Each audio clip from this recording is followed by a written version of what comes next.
Okay, guys, in this uh, video, we're going to be covering standard 5.5, the sectional conflict that was created from regional differences between the North and the South. We've actually already covered Southern society. This video is going to focus on Northern society. So, a big difference between the North and the South was immigration. Uh, and the South did not see very much immigration, while the North did. And that immigration, as we have mentioned before, came largely from Ireland and from Germany. For the Irish, many moved to urban centers in the Northeast to work in factories. There, they competed with African Americans for low skilled jobs. And that competition actually created a lot of ethnic tension and racism that been long lasting in the region. They came to escape the potato famine, as we have mentioned before. They were largely Catholic. They formed Irish neighborhoods within these cities where they could find common bond and culture and security. They, over time, became heavily involved in local politics and actually were able to gain control of New York City's uh, local political machine, as well as other large cities in the Northeast. For Germans, many of them immigrated to the Midwest. They came to escape economic hardships and revolutions from Germany. They moved, like the Irish, close to other Germans so they could speak their language, embrace their culture. Many actually already had some wealth and skills that allowed them to come to the country and be successful right away and to establish themselves. They formed Catholic and Lutheran churches in their communities. So they're either Catholic or Lutheran, depending. There was some pushback against immigrants in the rise of what we call nativism. Nativism is the hostility towards immigrants, and this is with the favoring people who are native-born Americans, not Native Americans, but native-born Americans. And they were afraid of immigrants because they thought they were going to take their jobs, that they were going to drive down wages, and that they were going to ruin American culture and religion. They were especially nervous about Irish and German immigrants being Catholic. And as you see here in this cartoon, you see the curtain of religion, hand, you see I guess that's supposed to be the Pope, his hand on top of Washington, looking at a map of the United States. Shall he be allowed to rule America? Basically insinuating that the Catholics were going to take over the country and the Pope is basically going to rule. So a little bit of fear mongering there. Some actions, there were riots took place in several cities over this hatred towards immigrants. There's a pretty good movie called Gangs of New York that really kind of presses into this divide between these native-born Americans and the Irish and the hatred that was there.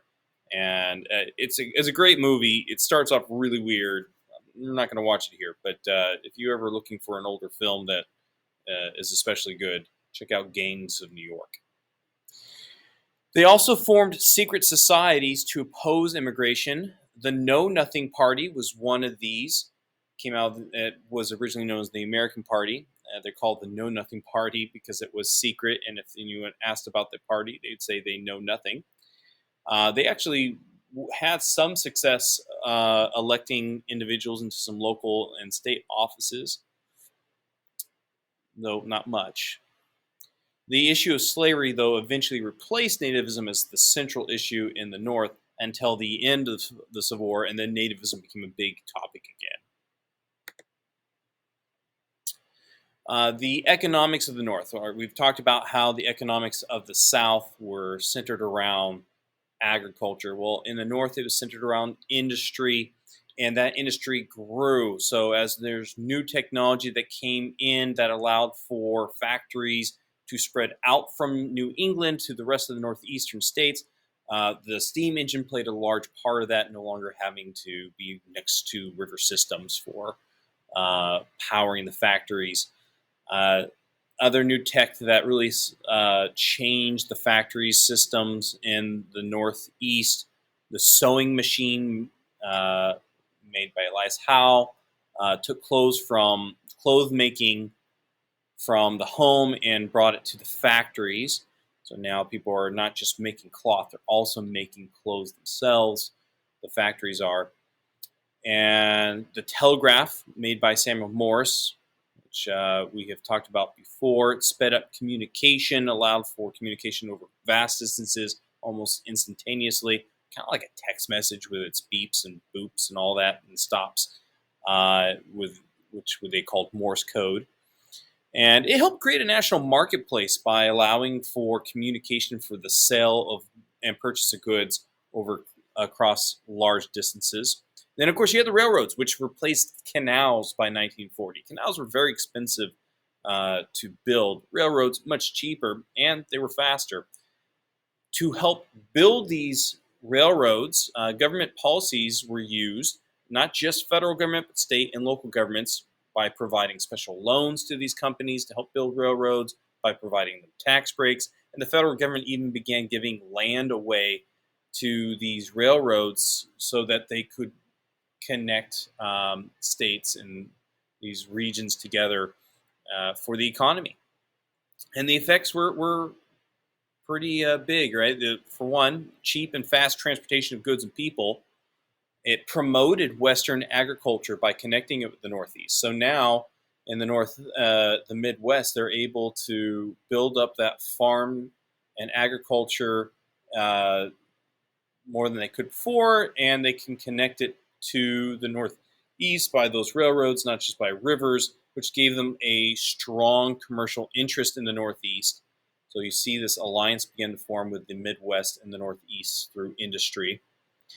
And it gave the North a major strategic advantage also by the time the Civil War started, because they had so much more railroad to move soldiers and goods than the South did.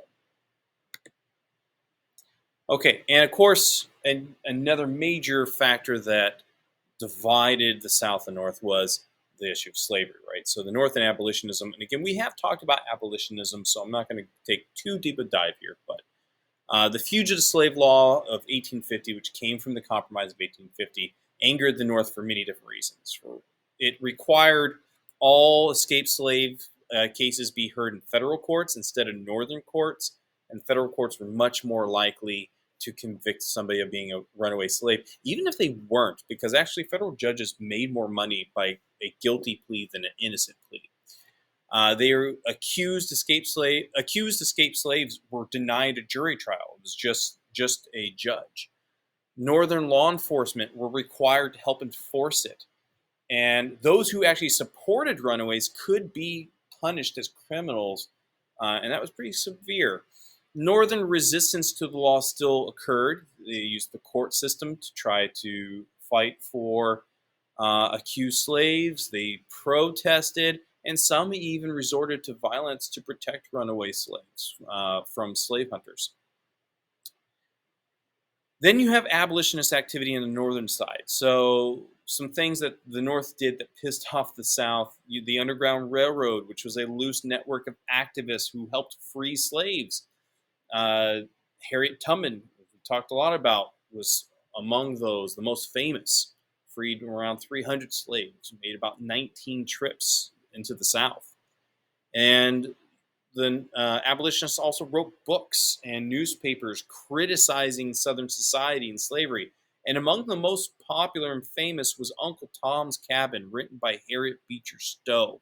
It convinced an entire generation of Northerners, no, not all of them, but many Northerners were convinced by her book that slavery was cruel and immoral. Before, some thought, it probably shouldn't be done. They didn't necessarily realize how cruel it was, though. And that's what really opened the eyes of many Northerners. And you take all these factors together: the fugitive slave law, which angered the North, the Underground Railroad, and these anti-slave books like Tom's Cabin, angering the South, and it just continued to create this sectional divide between the North and the South. All right, guys, that is it for this video.